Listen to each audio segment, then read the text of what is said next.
Hello guys, welcome to my channel commerce and commerce. आज हम discuss करेंगे nature and purpose of business. तो business का meaning discuss करने से पहले हम डिस्कस करेंगे कि कौन कौन सी एक्टिविटीज़ होती हैं। बेसिकली हमारे पास दो टाइप की एक्टिविटीज़ होती हैं। फर्स्ट एक्टिविटी होती है इकोनॉमिक एक्टिविटी और दूसरी होती है हमारी non economic activity. Economic activity क्या होती है, जिसका मेन एम पर्पस क्या होता है, मनी अर्न करना। और नॉन इकोनॉमिक एक्टिविटी जो कि सोशल सर्विस के लिए की जाती है, out of love care affection के कारण की जाती है, वो उसे बोलते हैं हम नॉन इकोनॉमिक एक्टिविटी। और जैसे कि हम इसकी एक एग्जांपल ले सकते हैं, जैसे कि कोई कुक है, अगर वो रेस्टोरेंट में जाकर कुकिंग करता है और अपने प्रोडक्ट को, अपने फूड को सेल कर रहा है, उससे पैसे ले रहा है, इन एक्सचेंज मनी ले रहा है, तो वो कौन सी एक्टिविटी हो गई, इकोनॉमिक एक्टिविटी। अगर वही कुक घर आके अपनी फैमिली के लिए, फ्रेंड्स के लिए कुकिंग कर रहा है, तो वो कौन सी एक्टिविटी हो गई, नॉन इकोनॉमिक एक्टिविटी।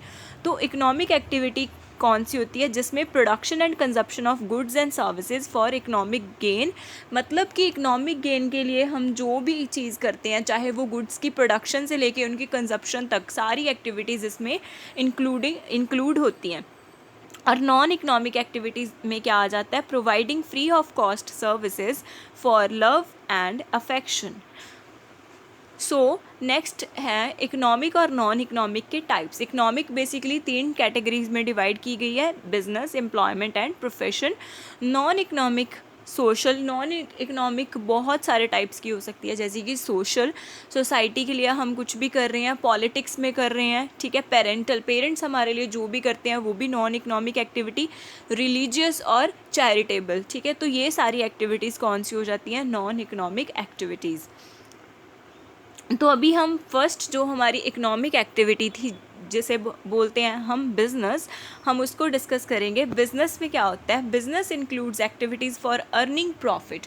बिज़नेस में हम कोई भी एक्टिविटी करते हैं, कोई भी एक्टिविटी जिसका मेन एम क्या है, प्रॉफिट अर्न करना, तो वो एक्टिविटी को हम क्या बोल सकते हैं, बिज़नेस एक्टिविटी। जैसे कि अगर मैं अपना फूड कुक करके सेल कर रही हूँ, तो उससे अगर मुझे प्रॉफिट जनरेट हो रहा है, या उस मैं इनकम के लिए कर रही हूँ, तो वो मेरा बिजनेस है, ठीक है। तो कोई भी एक्टिविटी प्रोडक्शन से लेकर कंजप्शन तक सारी एक्टिविटीज़ आ जाएंगी, जैसे कि production of goods, purchase of goods, sale और एक्सचेंज ऑफ गुड्स। किस लिए करते हैं, in order to satisfy the human needs. Human needs को सेटिस्फाई करने के लिए जो भी एक्टिविटीज़ की जाती हैं, उनको हम इकोनॉमिक एक्टिविटी बोलते हैं। और ये इकोनॉमिक एक्टिविटी कौन सी इकोनॉमिक एक्टिविटी है, ये है हमारा बिजनेस, ठीक है। बिजनेस की जो एक्टिविटी के अंडर आ जाता है। इसमें जैसे कि हमने कोई भी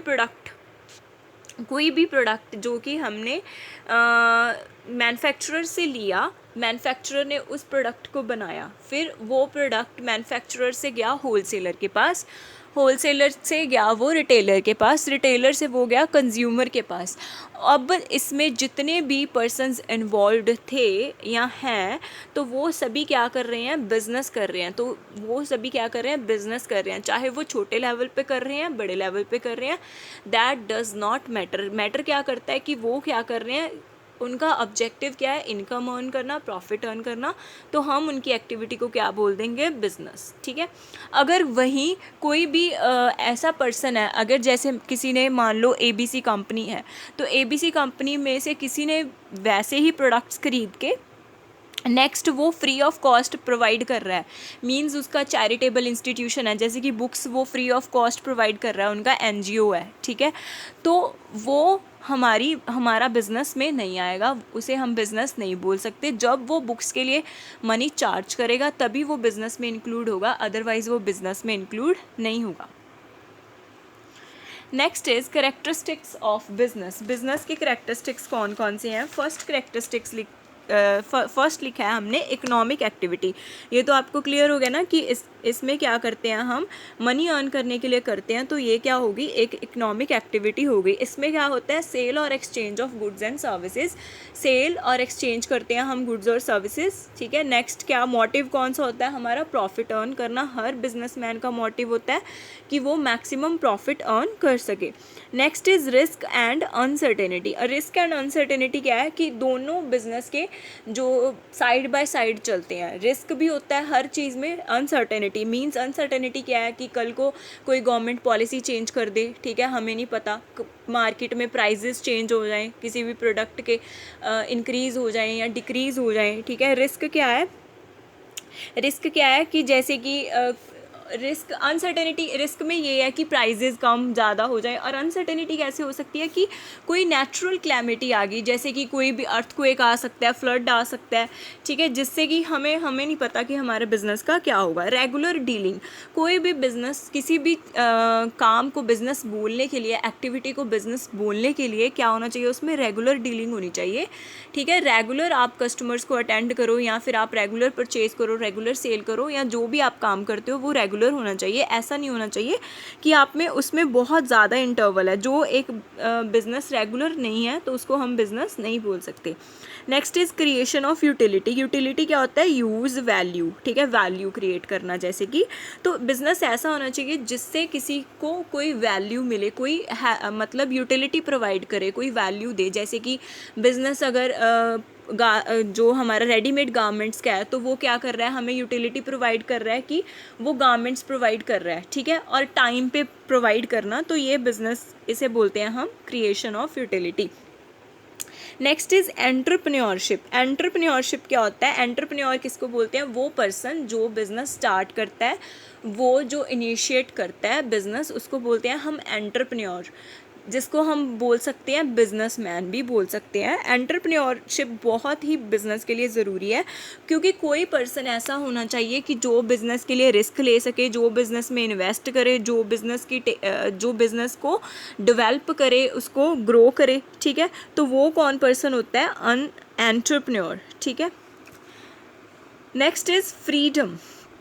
फ्रीडम क्या होती है कि बिज़नेस ऐसा नहीं होना चाहिए कि बाउंड होना चाहिए। जो बिज़नेस है उसमें क्या है, जो एंटरप्रेन्योर यानी कि जो हमारा बिज़नेसमैन है वो क्या होता है, फ्री होता है, अपने डिसीजंस ले सकता है। वो उसकी चॉइस होती है कि वो कोई भी प्रोडक्ट सेल करना चाहता है या नहीं करना चाहता, ठीक है, कोई भी प्रोडक्ट अपने बिज़नेस में लेके आना चाहता है या नहीं आता, ठीक है। तो he is given total freedom. Next is customer satisfaction. Consumer satisfaction और कस्टमर सेटिस्फेक्शन क्या है कि कस्टमर को सेटिस्फाई करना भी बिज़नेस का एक एम है, यही उनका मेन ऑब्जेक्टिव है। अगर हमारा कस्टमर सेटिस्फाई होगा तो वो क्या करेगा, हमें प्रॉपर पेमेंट करेगा और फिर हमारे पास उसकी लॉयल्टी बनेगी। अगर दोबारा उसको कोई प्रोडक्ट चाहिए होगा तो फिर भी वो हमारे पास ही आएगा। Next is finance. फाइनेंस तो बहुत ज़रूरी है, फाइनेंस के बिना कोई भी बिज़नेस सर्वाइव कर ही नहीं सकता। तो it is the life line of any business, ठीक है। तो कोई भी ट्रांजैक्शन है, चाहे वो सेल करना है, चाहे आपने परचेज़ करना है, चाहे आपने कोई प्रोडक्ट बनाना ही है, तो भी आपको फाइनेंस चाहिए। तो ये बहुत ज़रूरी फैक्टर है बिज़नेस के लिए। Last is satisfaction of social needs. तो बिज़नेस ऐसा होना चाहिए जिससे जो सोसाइटी की नीड्स को भी फुलफ़िल कर सके। मतलब वो अगर सोसाइटी को इग्नोर कर देगा तो सोसाइटी कौन है, उसके कस्टमर्स जो जिसमें वो ऑपरेट कर रहा है, अगर वो अपनी सोसाइटी को इग्नोर कर देगा तो कोई भी पर्सन उससे प्रोडक्ट नहीं परचेज़ करेगा, ठीक है, सभी उसका बायकॉट कर देंगे। तो जिससे क्या होगा, बिज़नेस की डेवलपमेंट, बिज़नेस की ग्रोथ कभी नहीं हो पाएगी, ठीक है, इवन कि वो सर्वाइव ही नहीं कर पाएगा, ठीक है। तो ये थे हमारे बिज़नेस के करेक्टरिस्टिक्स। नेक्स्ट हैं हमारे बिज़नेस के ऑब्जेक्टिव्स, कि हम बिज़नेस क्यों चलाते हैं, क्या मतलब मोटिव्स हैं हमारे। फर्स्ट है इकोनॉमिक ऑब्जेक्टिव्स। तो इकोनॉमिक ऑब्जेक्टिव में फ़र्स्ट आता है प्रॉफिट अर्निंग। तो ये तो बहुत ही ऑब्वियस है, बहुत ही क्लियर है कि प्रॉफिट अर्निंग जो है बहुत मीन्स कोई भी बिज़नेस है, कोई भी पर्सन रिस्क लेता है, पैसे इन्वेस्ट करता है, कुछ भी करता है, तो किस लिए करता है, ताकि उसको प्रॉफिट मिले। तो प्रॉफिट क्या होता है कि इंसेंटिव होता है, जिससे उसको इंसेंटिव मिलता है कि हाँ वो अच्छा काम कर रहा है तो उसको इन रिटर्न कुछ मिल भी रहा है, ठीक है। तो प्रॉफिट अर्निंग तो मेन ऑब्जेक्ट है उसका। अगर प्रॉफिट नहीं होगा तो बिज़नेस सर्वाइव नहीं कर पाएगा, बिज़नेस बंद हो जाएगा हमारा, और ना ही बिज़नेस ग्रो कर पाएगा, ठीक है, और ना ही जो एंटरप्रेन्योर है उसको कोई इनकम मिलेगी, ठीक है। तो profit earning is very very important for any business. Next is production of goods, ठीक है। तो बिज़नेस एक्टिविटी कोई भी हम करते हैं तो उसमें क्या करते हैं हम, जो गुड्स, कैसी गुड्स प्रोड्यूस करनी है हमने, जो सोसाइटी के अकॉर्डिंग हो, सोसाइटी का जिसमें वेलबींग हो, उनके टेस्ट और फैशन के अकॉर्डिंग हमारी गुड्स होनी चाहिए, ताकि हम उनकी जो सेटिस्फेक्शन हम उनकी नीड्स को फुलफ़िल कर सकें और उनकी सेटिस्फेक्शन मिल सके। ठीक है, अगर वो सेटिस्फाई होंगे फिर ही दोबारा वो आपके पास वापस आएंगे। Next is creating markets. ठीक है, तो अभी बिज़नेस क्या करता है, मार्केट क्रिएट करता है। मार्केट कैसे क्रिएट करता है, जैसे कि वो ढूंढता है कि कौन कौन से उसके कस्टमर्स हो सकते हैं, जैसे कि ये एरिया में उसके कस्टमर्स उसको मिल सकते हैं। ठीक है, तो जिस एरिया में उसको कस्टमर मिल सकते हैं उस एरिया में वो अपना प्रमोशन करता है। ठीक है, उस एरिया में वो अपनी गुड्स प्रोवाइड करता है या फिर न्यू कस्टमर्स ढूंढता है, क्योंकि वो कस्टमर्स के बिना नहीं सर्वाइव कर सकता। तो वो क्या करता है, मार्केट क्रिएट करता है, जिसका क्या है कि ओल्ड कस्टमर को भी रखना और न्यू कस्टमर को लेके आने की कोशिश करना। इनोवेशन, तो कोई भी बिज़नेस है, ठीक है, अगर वो पुरानी टेक्निक्स ही फॉलो करी जाएगा तो वो फिर इतना सरवाइव नहीं कर पाएगा, एक ना एक दिन उसको बंद होना ही पड़ेगा। तो इनोवेशन ज़रूर होना चाहिए बिज़नेस में। तो इनोवेशन का क्या है कि मतलब कुछ ना कुछ नया, जैसे कि पहले क्या था, सिर्फ कैश पेमेंट कर सकते थे, अभी कई शॉप्स वालों ने क्या किया कि पेटीएम एक्सेप्ट करते हैं, वो debit card, credit card, swiping machine है उनके पास। तो कुछ इनोवेशन होना चाहिए, तो इनोवेशन ज़रूरी है सर्वाइवल के लिए। Next is social objective. Social objectives में क्या देखते हैं हम कि सोसाइटी के लिए बिज़नेस क्या करता है। ठीक है, प्रॉफिट अर्निंग तो ठीक है, लेकिन वो प्रॉफिट अर्न तो कर लिया, लेकिन सोसाइटी के लिए क्या करना है, अवेलेबिलिटी ऑफ गुड्स। उसने देखना है कि गुड्स प्रॉपर टाइम पर हर कस्टमर को मिल जाएं, कि ये ना हो कि किसी कस्टमर को कोई प्रोडक्ट चाहिए, वो उसको ज़रूरत के टाइम पे वो प्रोडक्ट नहीं मिले। ठीक है, supply of goods at genuine prices. Genuine prices पे प्रोडक्ट प्रोवाइड करना है हमने, उनसे इन जेन्युइन प्राइसेस नहीं चार्ज करने, ना ही हमने उनसे ज़्यादा प्राइसेस चार्ज करने हैं। कम तो हम चार्ज करेंगे ही क्यों, ज़्यादा प्राइसेस नहीं चार्ज करने चाहिए, जेन्युइन, जिसमें क्या है हमारा भी प्रॉफिट मिल जाए, हमें भी अपना प्रॉफिट मिल जाए और जो बिजनेसमैन है उसको भी लॉस ना हो। ठीक है, क्रिएटिंग एम्प्लॉयमेंट अपॉर्चुनिटीज़। और बिज़नेस का क्या ऑब्जेक्टिव है कि बिज़नेस जो लोगों को एम्प्लॉयमेंट भी प्रोवाइड करे, एम्प्लॉयमेंट जॉब्स प्रोवाइड करे, जैसे कि उसने कोई भी शॉप है या उसने कोई अपना बिज़नेस खोला है तो उसमें एम्प्लॉयमेंट भी दे लोगों को। तो ऐसा बिज़नेस होना चाहिए जिसमें लोगों को एम्प्लॉयमेंट भी मिले। कोऑपरेशन विद द गवर्नमेंट जो भी हमें प्लान्स पॉलिसीज़ देती है कि ये टैक्स कट करना है, आपने ऐसे रजिस्ट्रेशन करवानी है, ऐसे बिल पेमेंट करनी है, तो हमने वो गवर्नमेंट की गाइडलाइंस को फॉलो करना है। हमने गवर्नमेंट की गाइडलाइंस को इग्नोर नहीं करना, गवर्नमेंट के साथ कोऑपरेट करके चलना है, गवर्नमेंट को इग्नोर नहीं करना या उनकी किसी भी रूल को ब्रेक नहीं करना, गवर्नमेंट के साथ क्या करना है, कोऑपरेट करना है। Proper utilization of resources means India जो जैसे कि कंट्री है हमारी इंडिया के पास इतनी ज़्यादा रिसोर्सेज नहीं हैं, तो जो भी हमारे पास लिमिटेड रिसोर्सेज हैं, लिमिटेड चीज़ें हैं, उनको बेस्ट वे में यूज़ करना है ताकि हम उनसे बेस्ट आउटकम ले सकें। ठीक है, ये नहीं करना आपने कि जो आपके रिसोर्सेज हैं आप उनको वेस्ट कर रहे हो या मतलब उनको प्रॉपर वे में नहीं यूज़ कर रहे। प्रॉपर यूटिलाइजेशन यूज़ करनी है आपने, लेटेस्ट टेक्नोलॉजीज़ यूज़ करनी है ताकि हम चेक कर सकें कि कोई प्रोडक्ट हमारा वेस्टेज तो नहीं हो रहा, हमारी कोई वेस्टेज तो नहीं हो रही। तो मिनिमम वेस्टेज करने की हमने कोशिश करनी है। वैसे तो नो वेस्टेज, अगर ऐसा ही कोई सिचुएशन है कि वेस्टेज होनी ही होनी है तो मिनिमम वेस्टेज हमने करने की ट्राई करना है। Next is human objective. Human objectives क्या हैं? First is the welfare of workers का वेलफेयर क्या होता है? उनका भला, उनका अच्छा करना। तो बिजनेसमैन ऐसा होना चाहिए, बिज़नेस ऐसा होना चाहिए जिसमें जो वर्कर्स हैं, उनके काम कर रहे हैं, एम्प्लॉयज़ हैं जो, ठीक है, तो उनको भी बेनिफिट हो, उनका भी वेलफेयर हो। मींस उनको सेफ़ इन्वायरमेंट देना है हमने। ऐसे नहीं है कि उनकी लाइफ ही डेंजर में पड़ जाए काम करते हुए, कोई ऐसा काम नहीं देना उनको। और जितना वो काम कर रहे हैं उसके अकॉर्डिंग उनको पे करना है। ठीक है, ऐसे नहीं करना कि मतलब हम तो आपको जॉब से निकाल देंगे कि अगर आपने हमारा काम नहीं किया, हम तो इतनी ही सैलरी देंगे। मतलब जो मार्केट में रेट चल रहा है, जिस अकॉर्डिंग के रेट चल रहा है वेजेस का, सैलरीज़ का, उतनी ही सैलरीज़ और वेजेस प्रोवाइड करनी है। उनकी हेल्थ के का भी ध्यान रखना है। मींस कोई ऐसी सिचुएशन नहीं होनी चाहिए, आपकी वर्क प्लेस जो है आपका क्लीन होना चाहिए। ऐसा नहीं होना चाहिए कि उनको हेल्थ रिलेटेड कोई इशू आ जाए आपके ऑर्गेनाइजेशन में काम करके, ठीक है। कंज्यूमर सेटिस्फेक्शन ऑलरेडी डिस्कस हो चुका था कि कंज्यूमर को सेटिस्फाई करना बहुत ही ज़रूरी है। अगर कंज्यूमर सेटिस्फाई होगा तो भी वो रिटर्न हमारे पास आएगा, दोबारा हमारे पास आएगा। अगर वो इनसेटिस्फाई हो गया तो वो दोबारा कभी भी हमारे पास नहीं आएगा।